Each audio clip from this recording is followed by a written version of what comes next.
जय Hind all of you, this is Yogendra. और grammar में एक कॉन्सेप्ट जो कंटिन्यू पूछा जा रहा है उसको हम आज देखेंगे, ए एंड द, जिसको हम आर्टिकल कहते हैं। मैं कभी भी कोई शॉर्टकट आपको नहीं बताऊंगा, मैं कॉन्सेप्ट आपको सीधा बताऊंगा। कॉन्सेप्ट आपका क्लियर होगा तो हमेशा आपको काम आएगा, और हर चीज़ में कॉन्सेप्ट ही हमको क्लियर करना है ग्रामर के अंदर।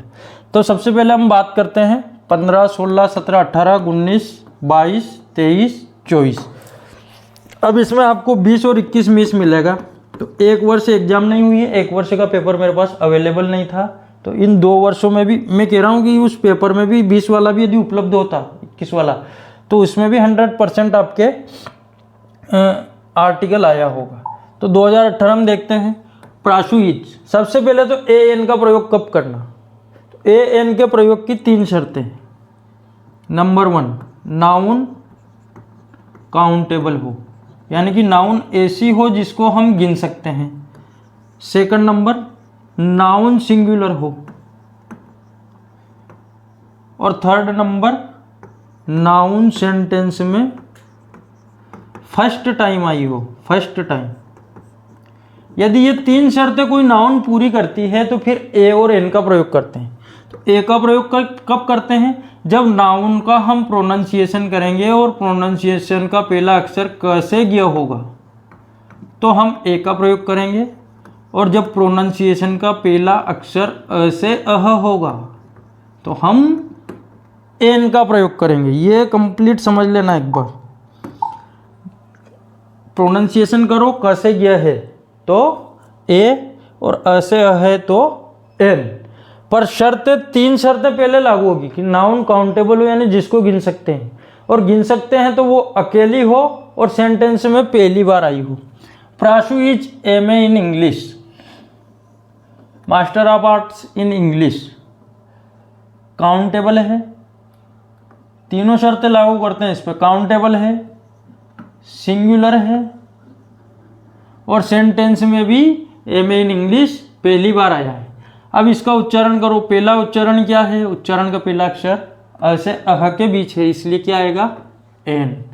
आई have seen lot of places, इसमें आएगा पहला उच्चारण आया हमारा ल, तो हो जाएगा a lot of places.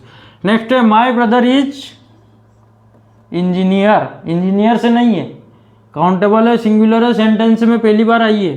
Pronunciation किया, पहला अक्षर आया ई, आ जाएगा an. Mister David is European, अंग्रेजी का तो ओवल है परंतु प्रोनाउंसिएशन जो है उसका कॉन्सोनेंट है, इसलिए इसमें आएगा a European. Monica is BSc student, उच्चारण करो, बी आया, पहला अक्षर आया ब, इसलिए इसमें भी आ जाएगा ए। तो ये 2019 तक के हो गए क्वेश्चन हमारे। अब देखते हैं 22 में 2 क्वेश्चन पूछे हैं। I have seen a lot of places, Anand is a, an पहला उच्चारण आया ए, या पहला उच्चारण आया ल। Let's go to market where my father has put up the stall. जब कोई सेंटेंस रिलेटिव प्रोनाउन से, रिलेटिव क्लास से जुड़ा हुआ हो तो वहाँ पर हमेशा द का प्रयोग करते हैं, क्योंकि द को हमने कौन सा आर्टिकल कहा है, द को हमने डेफिनेट आर्टिकल कहा है, निश्चित आर्टिकल कहा है।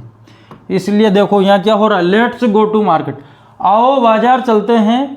वेयर, जहाँ पर, माई father has put up the stall, जहाँ पर मेरे पिताजी ने दुकान लगा रखी है। बाजार निश्चित हो गया, कौन सा बाजार जाना है, जहाँ पिताजी की दुकान लगी हुई है, क्या आ जाएगा, द। ऐसे 2024 में आया है, ये रिलेटिव क्लास आ गया यहाँ पर हु। रित्तस्थान man who wrote this book, जिसने यह किताब लिखी, इज माई फ्रेंड, वह मेरा दोस्त है। तो इस मैन को डेफिनेट कर दिया हमने कि वो दोस्त है, और कौन है दोस्त, जिसने किताब लिखी है। तो इसमें भी आएगा हमारा आंसर द।